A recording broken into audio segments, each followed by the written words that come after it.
পবিত্র কোরআনে সূরা আল ইমরানে স্পষ্টত উল্লেখ আছে, আল্লাহ যাকে ইচ্ছা সম্মান দান করেন এবং যাকে ইচ্ছা অপমানিত করেন। নিশ্চিতভাবে কোরআনের এই আয়াতের উপরও বয়ান করেছেন মুফতি আমির হামজা, যিনি পরবর্তীতে জামাতের নমিনেশন নিয়ে এমপিও হয়েছেন। কিন্তু আমরা দেখতে পাচ্ছি এমপি হওয়ার পর প্রতিনিয়তই অপমানিত হচ্ছেন এই মুফতি, এবং সর্বশেষ তিনি কুষ্টিয়া সরকারি কলেজে অবরুদ্ধ হয়েছেন, এবং অবরুদ্ধটা এমন ন্যাক্কারজনকভাবে হয়েছেন যেটা আসলে খুবই অপমানমূলক। এবং মুফতি আমির হামজাকে কেন কুষ্টিয়া সরকারি কলেজে অবরুদ্ধ করা হলো, এর পেছনে কি এমন ঘটনা ঘটেছে সেটা নিয়ে আলাপ করব। এখানে মুফতি আমির হামজার দায় কতটুকু সেটা নিয়েও আলাপ করব। এই যে মানুষকে অবরুদ্ধ করা বা কোনো এমপিকে অবরুদ্ধ করা, এর আগে জামাতের একজন এমপিকে অবরুদ্ধ করা হয়েছে, আমি এগুলোর বিপক্ষে, এগুলোকে স্পষ্টত মব হিসাবে আমি চিহ্নিত করি। কিন্তু এই কুষ্টিয়া সরকারি কলেজে যে আমির হামজাকে অবরুদ্ধ করা হয়েছে, সেখানে স্পষ্টত তার দোষটাই বেশি। দোষটা তিনি এমনভাবে করেছেন, তিনি নিজেকে ওই যে বলেছিলেন তিনি কুষ্টিয়ার সর্বোপরের মানুষ এবং কুষ্টিয়া তার চেয়ে বড় আর কেউ নেই, এই কথা যে তিনি বলেছেন তার একটা ইমপ্লিমেন্টেশন করতে গিয়েই তিনি আসলে ধরাটা খেয়েছেন এবং তিনি অবরুদ্ধ হয়েছেন। তিনি কুষ্টিয়া সরকারি কলেজে গেলেন একটি ফুটবল টুর্নামেন্টের উদ্বোধন করতে। সেখানে গিয়ে দেখলেন একটা মানববন্ধন হচ্ছে, তিনি ওই মানববন্ধনকে কোনো পাত্তাই দিচ্ছেন না। মানববন্ধনটা হচ্ছিল একটা যৌক্তিক কারণে। যৌক্তিক কারণটা কি, কলেজের সামনে বেশ কিছু গাছ লাগানো হয়েছে, সেই গাছগুলো কেটে ফেলা হয়েছে। কলেজের শিক্ষার্থীরাই এই গাছ কাটার প্রতিবাদে মানববন্ধন করছেন।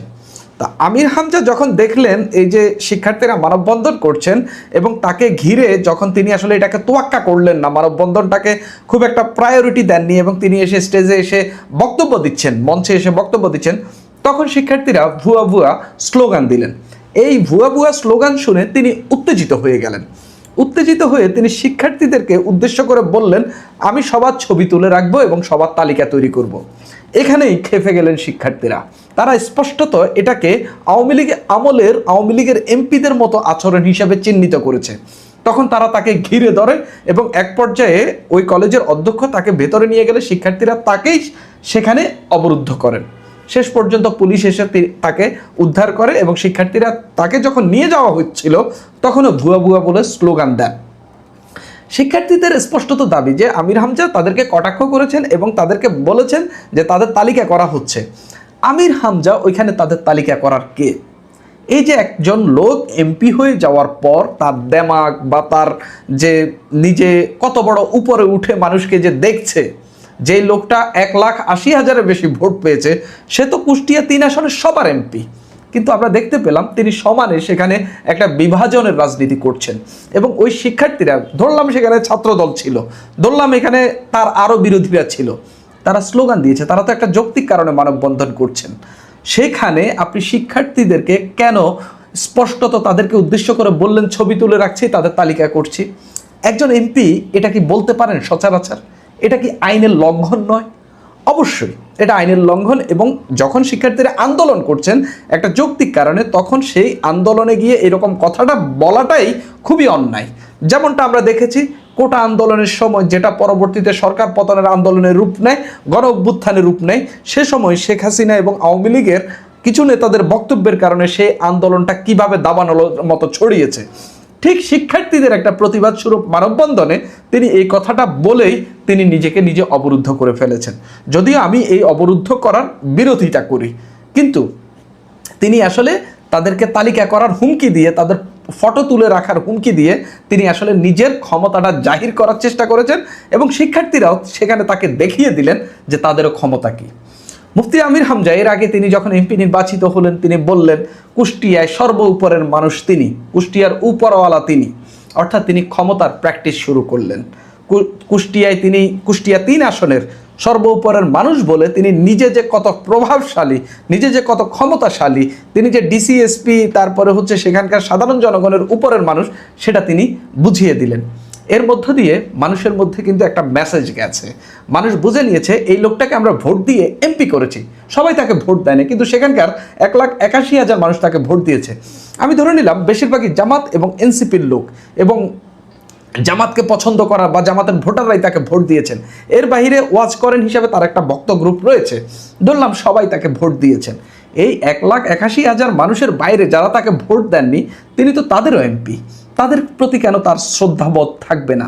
এবং তিনি এই যে শিক্ষার্থীদেরকে এইভাবে কটাক্ষ করে কথা বলা, তাদের তালিকা তৈরি করার হুমকি দেওয়া এবং কুষ্টিয়ায় সর্বোপরের লোক হিসেবে নিজেকে চিহ্নিত করে যে বক্তব্য দেওয়া, এগুলো মানুষের মধ্যে এক ধরনের বিরূপ প্রতিক্রিয়া তার প্রতি তৈরি করেছে। আমি খোঁজ নিয়ে যেটা জানতে পেরেছি, কুষ্টিয়ায় আসলে তাকে খুব আহামরি মানুষ এখন আর পছন্দ করে না, যেটা ভোটের সময় করেছে।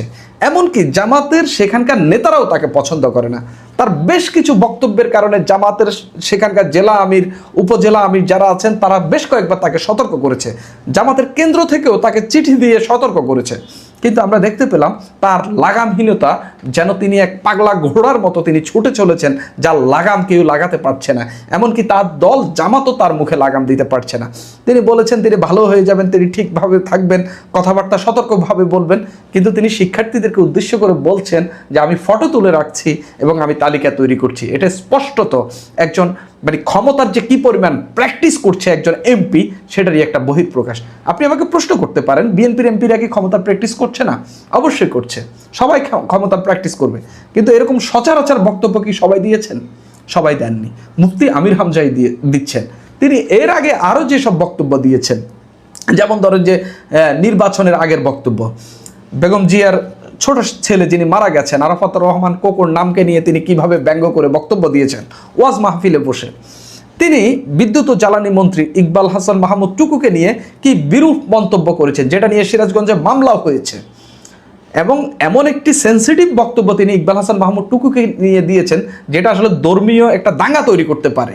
এবং একজন লোক, বাংলাদেশে যেখানে 90% বেশি মানুষ মুসলিম, সেখানে একজন ব্যক্তিকে এভাবে ধর্মীয়ভাবে কটাক্ষ করে বা এরকম ভুল বক্তব্য দেওয়াটা আসলে ওই লোকটার ইমেজ বলেন, সামাজিক অবস্থান বলেন এবং তার রাজনৈতিক অবস্থান বলেন, সেটা কত নিচে নামিয়ে আনতে পারে সেটার নিশ্চয়ই তিনি জেনে বুঝেই দিয়েছেন। কিন্তু এই লোকটা এরকম লাগামহীন কথা বলে যাচ্ছেন।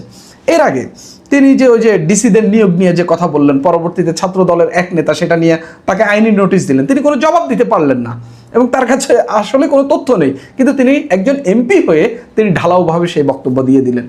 এর আগে আপনাদের নিশ্চয়ই মনে আছে জাহাঙ্গীরনগর বিশ্ববিদ্যালয় নিয়ে তিনি কথা বলেছেন, যেটা নিয়ে পরবর্তীতে তিনি ক্ষমাও চেয়েছেন, যে সেখানে শিক্ষার্থীরা সকালে উঠে নাকি মদ দিয়ে মুখ ধুতেন, তিনি নাকি সেটা দেখেছেন, সেটা নিয়ে তিনি ক্ষমা চেয়েছেন। ডাকসুর নিয়ে তিনি কথা বলেছেন, আজান দিতে দেওয়া হয়নি দীর্ঘদিন, সেটা নিয়ে একটি হলে, সেটা নিয়ে তিনি বিরূপ মন্তব্য করেছেন এবং শেষ পর্যন্ত শিক্ষার্থীরা যখন প্রতিবাদ জানালো তিনি ক্ষমা চাইলেন।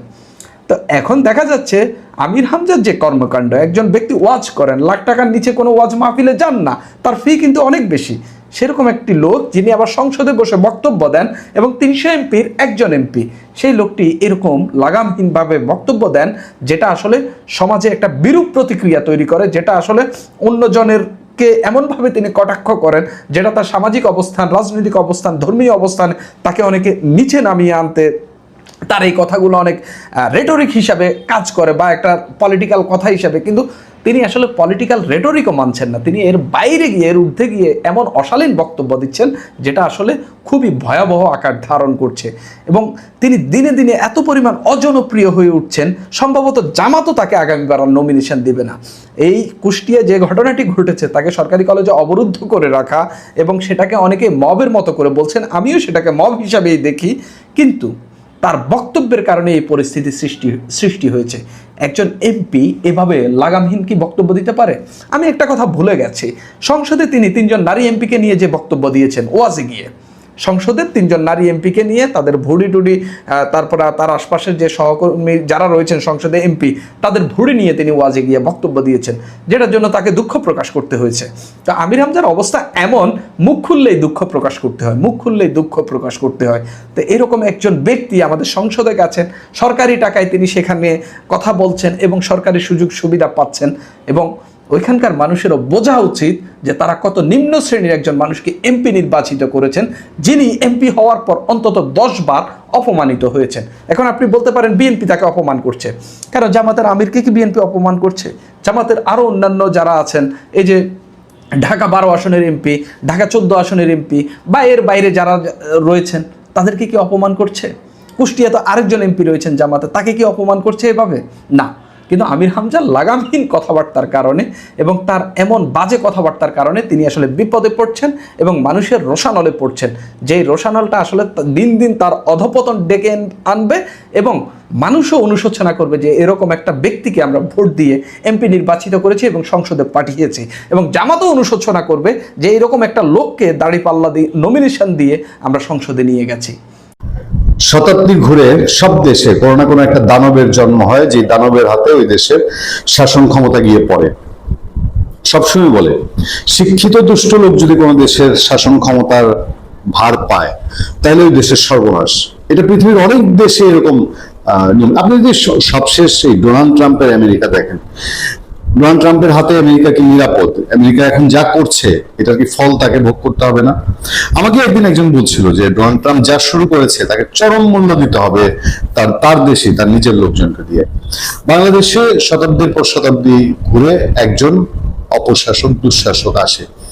নবাব সিরাজউদ্দৌলার পরাজয়ের মধ্যে দিয়ে, মীর জাফরের বেইমানির মধ্যে দিয়ে বাংলাদেশের স্বাধীনতার সূর্য অস্তমিত হয়েছিল। শেখ হাসিনার দুর্বল শাসন এবং বিচার বহির্ভূত, আইন বহির্ভূত এবং ভোটাধিকার হরণের সুযোগ নিয়ে আরো কিছু মির্জাফর, আরো কিছু নতুন মির্জাফরের তৈরি হয়েছিল, যাদের হাত দিয়ে 24-এর ঘটনা ঘটেছে। সেই রকম একজন বিশ্বমাপের মির্জাফর, বিশ্বমাপের বাটপার, বাংলাদেশের শত বৎসরের মধ্যে এই দেশকে ডুবানো এক কালো চরিত্র, এক কালো হাত, এক কালো জাদুঘর, সেটা হচ্ছে ডক্টর মোহাম্মদ ইউনূস। তার নমুনাটা, তার মুখোশটা, তার স্বরূপটা এবার প্রকাশ হয়ে গেছে বিশ্ব পরিমণ্ডলে, বিশ্ব স্বাস্থ্য সংস্থার হাত দিয়ে।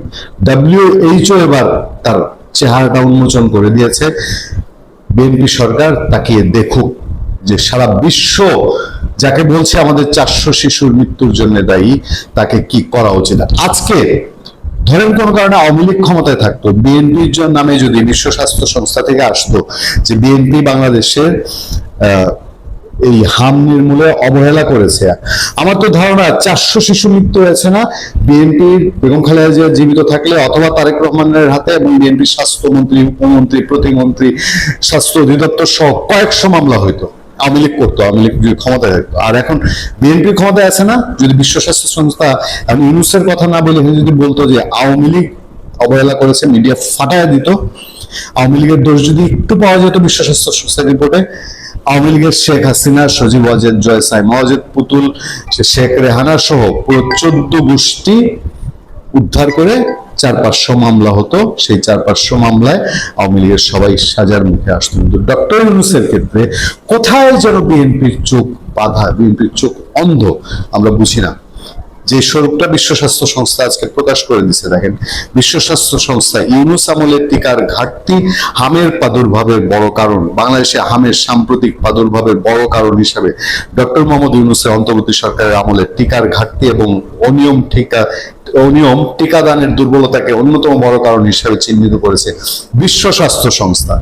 টিকাদানে বাংলাদেশের দীর্ঘদিনের অর্জন ভঙ্গুর হয়ে পড়েছে বলেও সতর্ক করেছে সংস্থাটি। গত 23 এপ্রিল বিশ্ব স্বাস্থ্য সংস্থার প্রকাশ করা এক প্রতিবেদনে এই তথ্য দেওয়া হয়। এতে বলা হয় 2026 সালের জানুয়ারি থেকে বাংলাদেশে হামের সংক্রমণ স্পষ্টভাবে বেড়েছে।